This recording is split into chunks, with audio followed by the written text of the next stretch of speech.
कांग्रेस ने शहीद बिपिन रावत के शहादत पर शोक व्यक्त किया।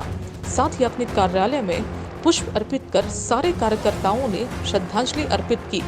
प्रवक्ता राकेश सिन्हा ने इस मौके पर कहा कि ये चले गए तो क्या, हमारे दिल में हमेशा जिंदा रहेंगे। साथ ही ऐसे वीर सपूतों को शत शत नमन है। राकेश सिन्हा ने और भी मुद्दों पर विस्तार पूर्वक चर्चा की, जैसे धान चोरी को लेकर और रिम्स के ब्लड बैंक में हो रहे धांधली को लेकर। आइए सुनते हैं। हाँ, तो बिपिन रावत जी की शहादत पे क्या कुछ कहेंगे कांग्रेस? नहीं, देखिए, ये बिल्कुल अविश्वसनीय और दिल को छू लेने वाली घटना कल हुई है। भारत ने एक सपूत, वीर सपूत को खो दिया है। यह दिल को विचलित करने वाली घटना जिस प्रकार कल घटी है कि एक जाबाज योद्धा काल के ग्रास में समा गया। स्वाभाविक तौर पे इस घटना से दिल से ही नहीं बल्कि शब्दों से भी विचलित करने वाली है। और इस घटना को लेकर के हम लोगों की परम आदरणीय राष्ट्रीय अध्यक्ष श्रीमती सोनिया जी ने भी अपना जन्मदिन, जो आज 9 दिसंबर को था, उसको मनाने से रोक दिया, क्योंकि जहां एक वीर सपूत की अर्थी जाए उस पे शोक व्यक्त करना चाहिए, उस पे जश्न नहीं मनाना चाहिए। क्योंकि शहीद की गिनती क्या होती है, शहीद की परिकल्पना क्या होती है, ये कांग्रेस पार्टी से बेहतर कोई नहीं जान सकता। क्योंकि इस देश की मिट्टी में ही कांग्रेस की शहादत का खून मिला हुआ है। तो हम पुनः आपके चैनल के माध्यम से एक बार सीडीएस बिपिन रावत को अपनी श्रद्धांजलि अर्पित करते हैं और दुख व्यक्त करते हैं। थोड़ा झारखंड पे आ जाए, झारखंड के सवालों पर। तो रिम्स में ऐसा कहा जा रहा है कि ब्लड का जो बिक्री है ब्लड बैंक में, वो बहुत हाई दामों पे बेचा जा रहा है, वो प्राइवेट के मुकाबले हो रहा है। तो ऐसा कहा जा रहा है कि खून का भी धंधा हो रहा है, ये सरकार के लिए ऐसा कहा जा रहा है। इस पर आप क्या? नहीं, देखिए, मुझे ये लगता है कि ये कोरी अफवाह है। अभी तक इस तरह का कोई सबूत सामने नहीं आया है।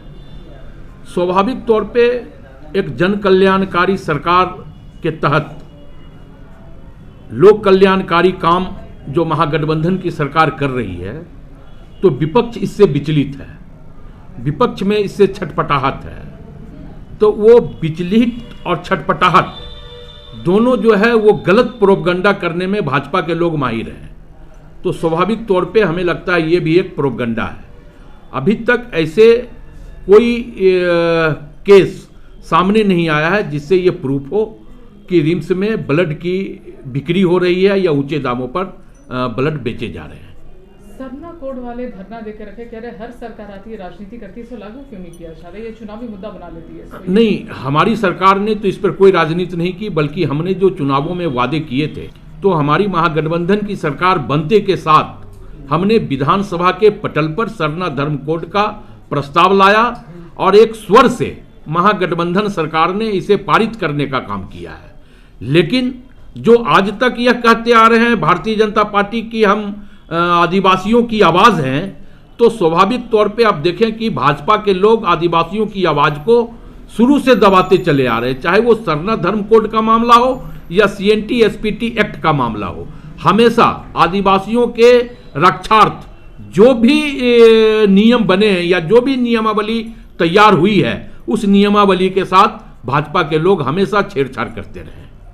स्मार्ट सिटी बनने को लेकर आप क्या कुछ कहेंगे? आदिवासियों की जमीन पे स्मार्ट सिटी बन रहा है, आदिवासियों का घर तोड़ा जा रहा है और फिर उसी में मंत्री के बंगले बनेंगे। नहीं, देखिए, मुझे यह लगता है कि राज्य का विकास के लिए कहीं ना कहीं थोड़ी कुर्बानी देनी पड़ती है। अगर हम कुर्बानी ना देंगे तो हम एक विकसित राज्य की परिकल्पना नहीं कर सकते हैं। स्मार्ट सिटी अगर बन रही है तो स्वाभाविक तौर पे ये स्मार्ट सिटी हर कोई के लिए सुलभ होगा, अच्छा होगा, राज्य का इससे विकास होगा। तो कहीं ना कहीं हमें लगता है कि इस पे इन कुर्बानियों के अलावा भी अगर राज्य विकास के गति पे अगर एक आयाम खींचना चाहता हो तो थोड़ा हमें भी धैर्य रखने की आवश्यकता है। आदिवासियों को तो विस्थापित करना होगा ना, क्योंकि वो कहाँ जाएंगे फिर? नहीं, देखिए, मैं ये नहीं कह रहा कि हम आदिवासियों को उजाड़ेंगे।